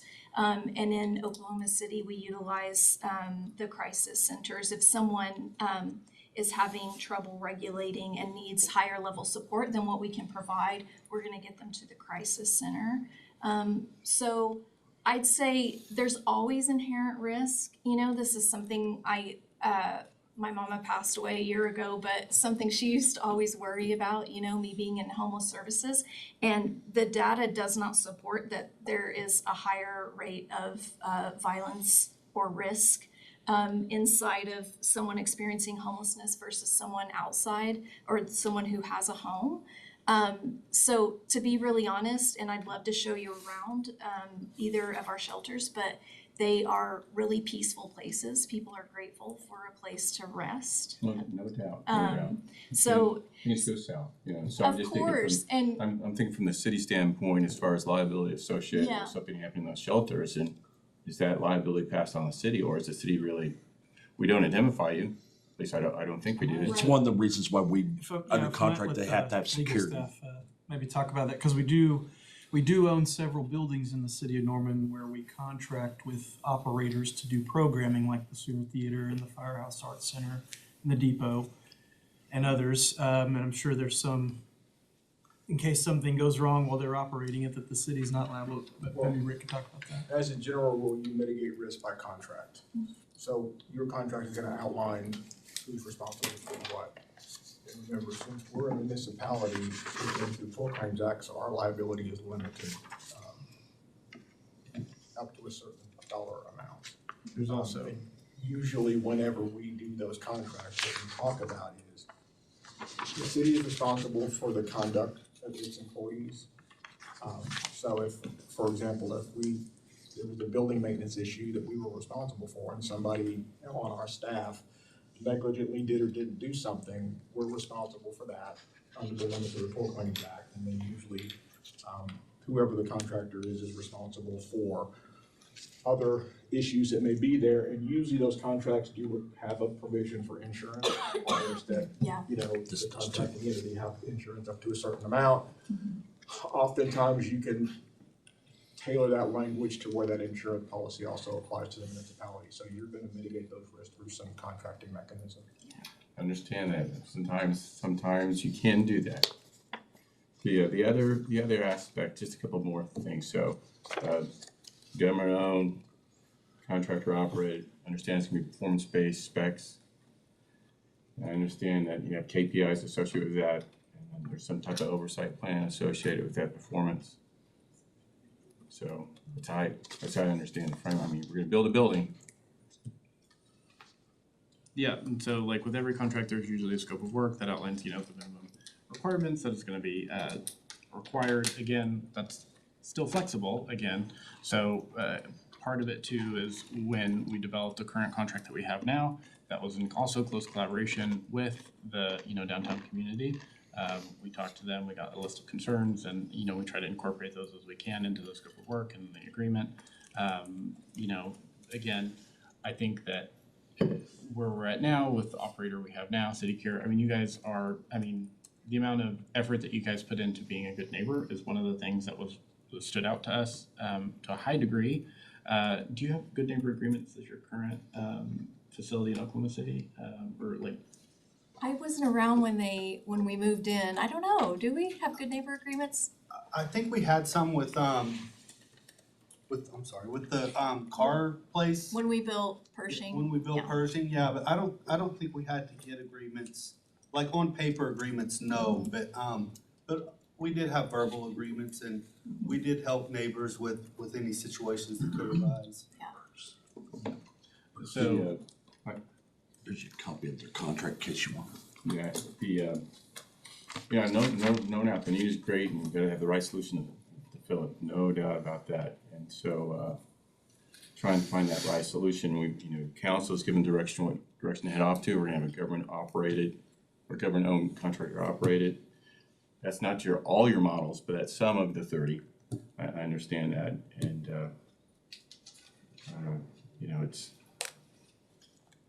it is a very difficult trying to meet that need. I get it. I fully get it. So. In a similar, I mean, like the Adult Wellness Center, not built through a bond, but I guess built through Norman Ford, but I think we bond debt financed it perhaps. We contract with Healthy Living to operate it for us. And the Young Family Athletics Center, we built that with Norman Ford. We were originally gonna have someone else operate it for us, and it turned out it was gonna be more cost effective for us to operate it apparently, so. But again, not exactly the same, because those weren't bonds, but city-owned buildings where we contract with somebody else to operate it. And so I think those are good questions about liability and how do we manage those facilities when we have other people operating services. Just one other follow-up, that it's also good, about that performance-based contract and understand what those KPIs are and that interface associated with the oversight and ensure that the parties are communicating related to that expectation. Yeah. Whatever dollars or whether consideration is given for that. Yes. Councilmember Dixon? Thank you. Does CityCare currently have a local board that's kind of overseeing? Okay, I was 99% sure you all did. Yeah. So obviously, if you move into the new facility, that board will still provide oversight. Yes. I think it would be really beneficial to have folks specifically from Norman sit on that board. That would just be like my gut instinct. But yes, our board is listed on our website. You're welcome to contact any of them anytime. And then it's also my understanding that you all have a separate bank account for the Norman shelter. Yeah, we that don't nothing's commingle commingled. Okay. funds. Yeah. And then my last question, one of the things I've been bringing up and people have been asking me about is, would CityCare be willing to sign like a memorandum of understanding to kind of lessen the impact on us? That I know you all are still fundraising and doing all that, and so over time, can the city's contribution do this? Is that something? Yes, and that's something, Daryl, I feel like you and I talked about this a while back, but and to your point, is this the way it always is? No, you have to go into a community and kind of evaluate what assets and tools do we have at our disposal. In Norman, we had a city who was willing to underwrite this endeavor at this point. I don't think it's something that the city should underwrite totally. I've said that from the very beginning in my conversations with Shannon and Anthony. And again, we want to put a fundraiser in the Norman community because honestly, homelessness is a community issue and it deserves a community response. And that's just the reality. But I also can appreciate that you all see this as an essential city service because, you know, you pay for it on the front end or the back end. You pay for it. You pay for it in crisis interventions at a lot higher rate than you do a shelter bed. And so realizing that and getting out of in front of it and doing a housing focused shelter is going to be the least cost effective process and actually address the root cause. And then the last thing, just on the cost, I want to point out is that in 2020, you know, your estimate was $5 million. In 2021, we opened a 140 bed shelter for $4.5 million. And today you're looking at $8 million. And that's, I mean, we're under construction right now and those numbers are real. It's never going to become cheaper to build something, and you will always need this essential city service. You will never not need it. Yes, and I would encourage that fundraising to cover the whole county. Yes, I'm with you. I'm with you. More we're coming. And Norman is bigger than all the other communities in the county combined, but we know that many of their homelessness may end up in Norman at our hospital, at the county jail in That's Norman, right. or at Griffin, at least while it's still here anyway. And so It is the Cleveland County Continuum of Care. Cleveland County Continuum of Care, it would be We're on great it. for them Noted. to help out with the fundraiser, not necessarily the cities themselves, even though that would be great, but just people that live in Cleveland County. But I think that's helpful too, and talked a little bit about some of the reduced operational costs by having a building that doesn't have to have a fire watch and doesn't have to, some of the other issues that we're currently spending money on because of the condition of the current facility, that those costs wouldn't be there in a newer one, so it doesn't mean it's less, but there's some, trade-off. yes. Yeah. Okay. Any other final comments or questions for Rachel or staff? Thank you for your time. I appreciate it. Yes, thank you very much for your time. Right now, this is scheduled for the second reading next Tuesday for an April ballot. So if there's an objection to that, I would encourage everybody to let city staff know by Friday at 5. If there's an objection to the second reading, otherwise we'll end up postponing it. You know, that'd be the other option, but ideally, yes, Councilmember Bruce. You know,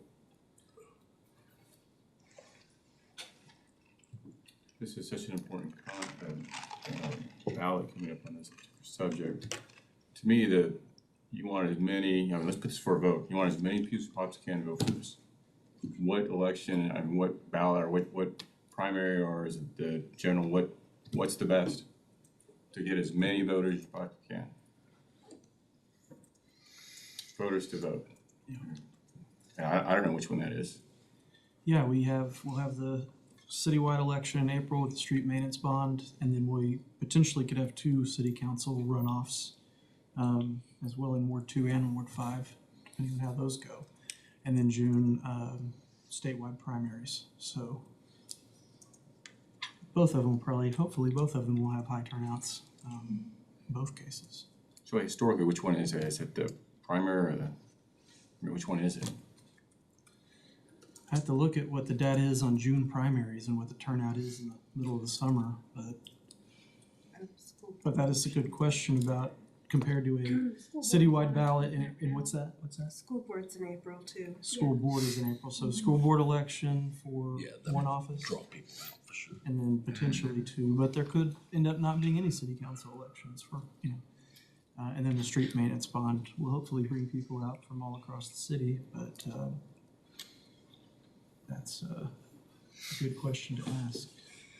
And it could depend, in Norman, it could be less voters in June, I'm not sure. Any other comments or questions for that? Okay. All right, then we'll move on. Thank you very much. And item number 4 is a presentation and discussion regarding the proposed increase to the transient guest tax, room tax. And we have Catherine Walker and Jason Olson here to talk about that. She needs some help. Ashley? She was stuck. didn't hurt you. Appreciate that. It's getting old now, just so clear. I know. So this is gonna give you all a quick update on room tax. There's been, I've had a lot of conversations with people from Visit Norman Board, have a lot of conversation with Norman Art Council, and we definitely trying to get all on the same page, make sure that everybody's supportive of everything. So I'll go over that here in a second.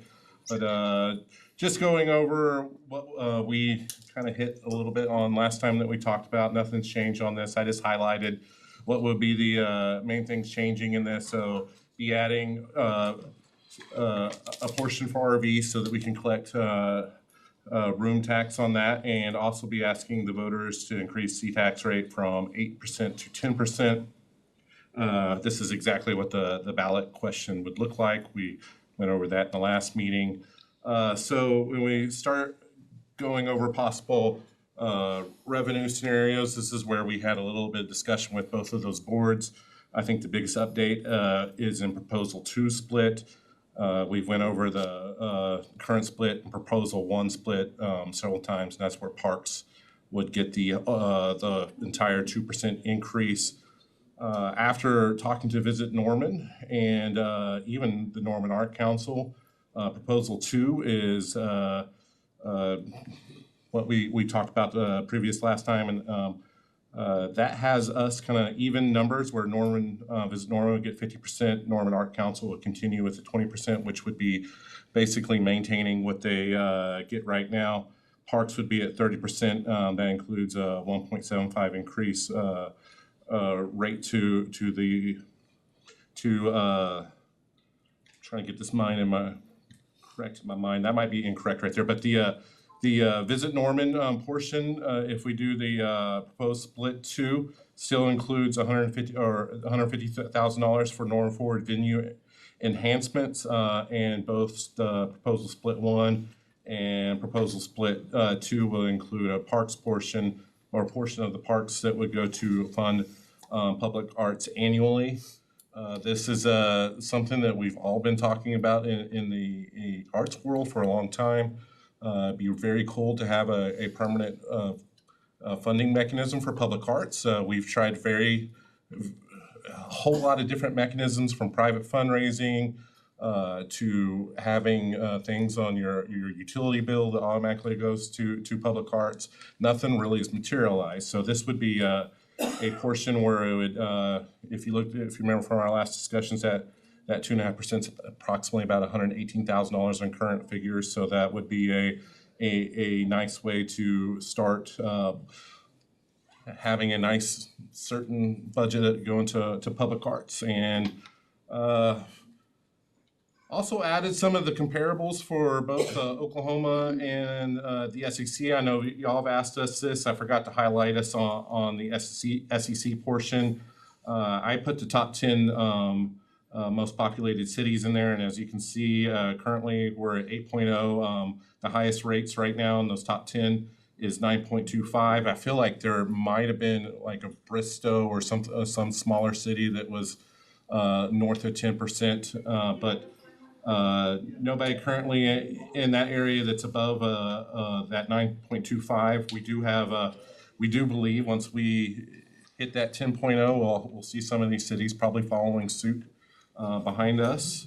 So we also have our tax rate included in there, and if you add both of those together, that's usually what you would see on your final charge if you're an out-of-towner. And just to remind everybody, this is truly in other people's money situation. If you're a Norman resident and have emergency at your house or something like that, make sure that when you check into your hotel, tell them you're a Norman resident and you get excluded from the local tax fees. 10.5% for Baton Rouge. Exactly. So yeah, you go through there and start looking. And I didn't total all those up. I was going to pull a total percentage in there, but you can kind of see there's some weird ones in there. There's alcohol and restaurants. That's just an additional percentage if you're actually staying or buying alcohol in that city in a hotel. So it wouldn't necessarily be included in your sales tax that you would see added onto your bill if you checked out in one of these cities. But there are some definitely some high rates going through out there. Like I said, Baton Rouge getting out there with 26% tax rate after you get a hotel room. 16% lodging tax. Wow. And 10.5% sales tax. Liquor tax. They want all that Alabama's money. We don't have a, 1% on can you that. go back to that one? Yes, sir. We don't have the alcohol or restaurant tax, or what's that last one? That's CBIAD, Only national. Convention Bureau Improvement District. I don't know. That's gotta be. Councilmember Grant? Just curious, is it because their states allow them to have restaurant and alcohol tax? And Oklahoma doesn't let us have it? That would probably be a Dan question or somebody that's from that state. Don't get me lying to you. I have no clue. Mrs. Walker, but is there any provision you're aware of that says you don't get to do those things in Oklahoma? Just curious. You know, I haven't Alcohol looked tax? at the sales tax code for that purpose, but we can look at that. Okay, just curious. Yeah. Thank you. I don't know if alcohol consumption is increasing. I think it's decreasing. I don't know, I think it is for alcohol, but I do not know about food. Yeah. And Cost of food's then increasing, so. we've mentioned before that Moore is currently 8.5%, but they are discussing a 1% increase in their sales tax rate, which would bring theirs to 9.5%. And I'll also say I brought up, this is an older email that I had Dan's information in, and he sent it to me probably about 4 or 5 months ago. So I was looking up Moore's information. So they recently added a lodging or a guest tax. They were at 0% before like a year ago. So they're going in there and definitely tagging, catching back up with everybody for sure. Just a quick reminder, what's all in the Norman Park system and everything that this would go to. Just a reminder, I mean, if you go out there, it's just a guesstimate. We have somewhere in the neighborhood of $100 million worth of assets in your park system. And currently we're somewhere around 600,000 on the capital. So if you do your math, that's 0.006%. That's not a whole lot. Trying to keep your park system upgraded. And I always appreciate this. When you have somebody moving into your town or you're trying to attract people to move in your town, the two questions you probably hear the most is what do the schools look like, what do the parks look like? So it's a great way to make sure that we're improving our quality of life and investing back in ourselves and hopefully even be able to attract some residents to move to Norton. And similar to the street maintenance program, every new neighborhood that we approve that has a park in it, we typically agree to take over maintenance of that park forever as well. So. And we're trying to, I've told you all a few times on playgrounds, that our playgrounds are getting older. We finally had my staff go through there and an average age of playgrounds, and this is even putting our newer playgrounds at, we're putting in 4 new playgrounds, Sutton Place, Eagle Cliff, over there at Lions Northeast, and we got one more floating out there. Can't think of it right more time. So we're even with those set at 0, our average age of playground in our playgrounds or park system is almost 18 years old. And if you look at a life of a playground, it's supposed to be your 15 years max. They stopped making things replacement parts for those playgrounds. Ever so often, guarantee you're not finding a 15-year-old slide to fit into a playground that's been there for 15 to 17 years.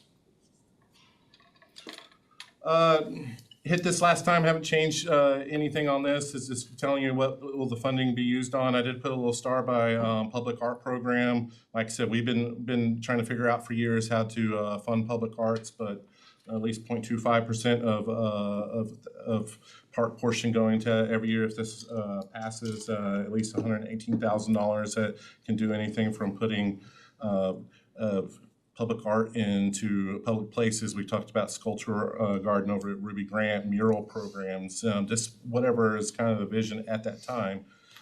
It's something we possibly could do through that public art program. Councilmember Grant? I would say for Norman Arts Council and the other entities in that, if you have money for public art, does that come back to them in some way if they're doing like a mural program or trying to hire local artists to do sculptures. So I will say that Norman Parks is not gonna do the art. We're gonna work with the Art Council. That is gonna be, they're a public art board that works with the community. They're gonna go out and find the projects. We might have projects that we ask to do occasionally.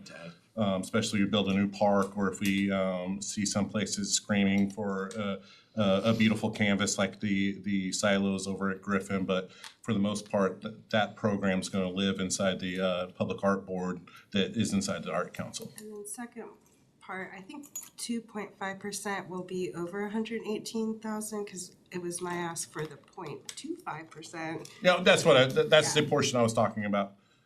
Sorry. Yeah, so 2.5, a little more. Don't ask me to do the math either.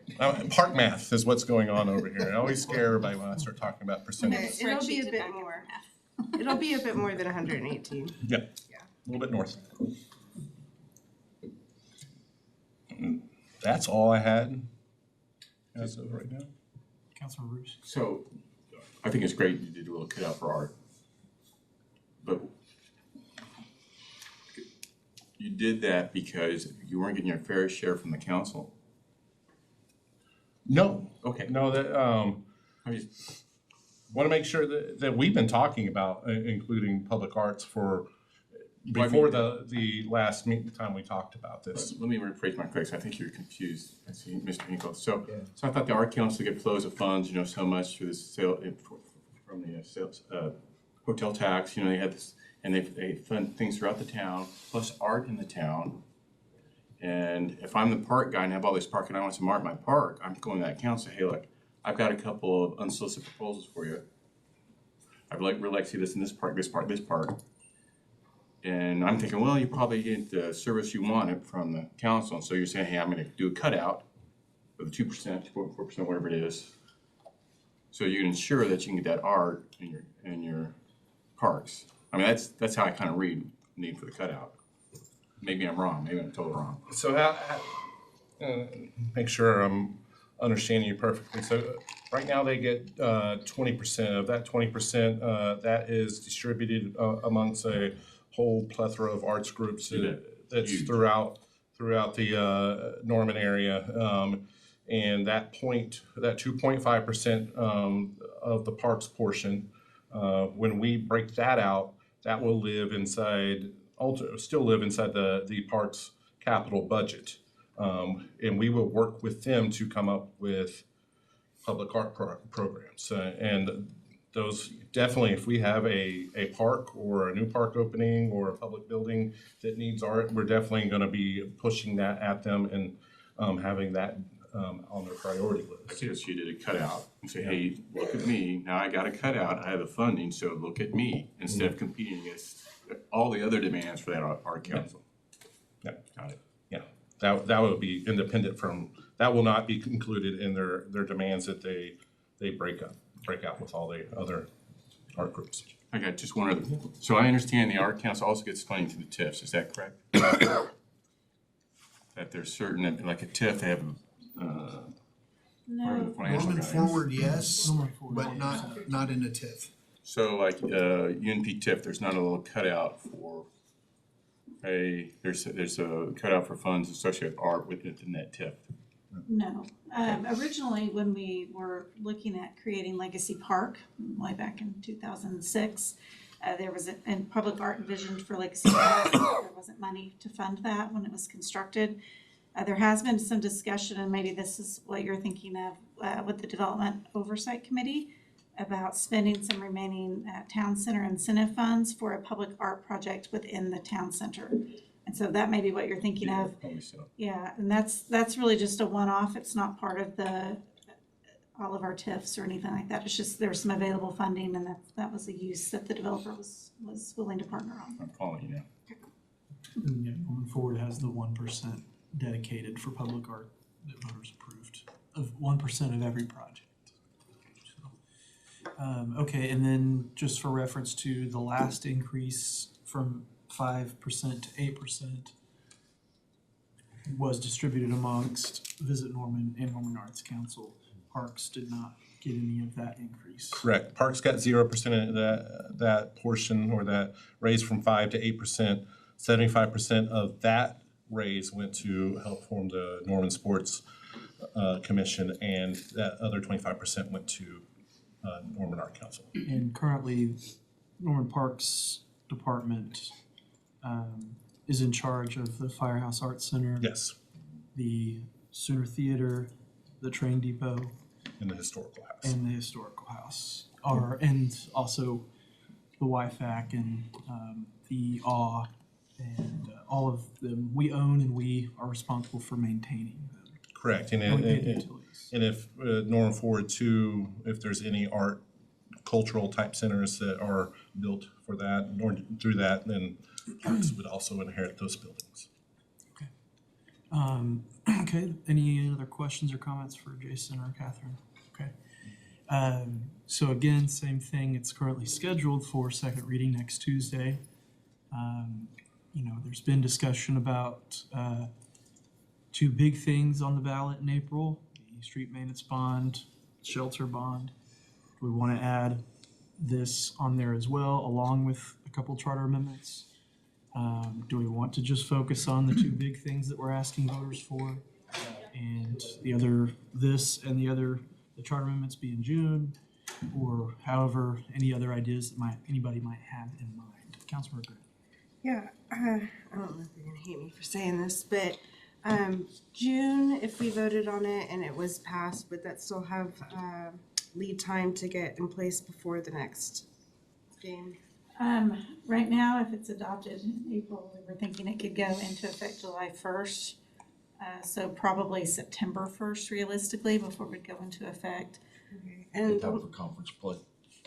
Yes. Time for the first? yes, and the reason I ask is because we do have some other votes for June, and I was thinking about just the length of the ballot and what else is also being voted on in April, like school board, potentially council, that it just for ballot fatigue reasons, it might make sense to split them up.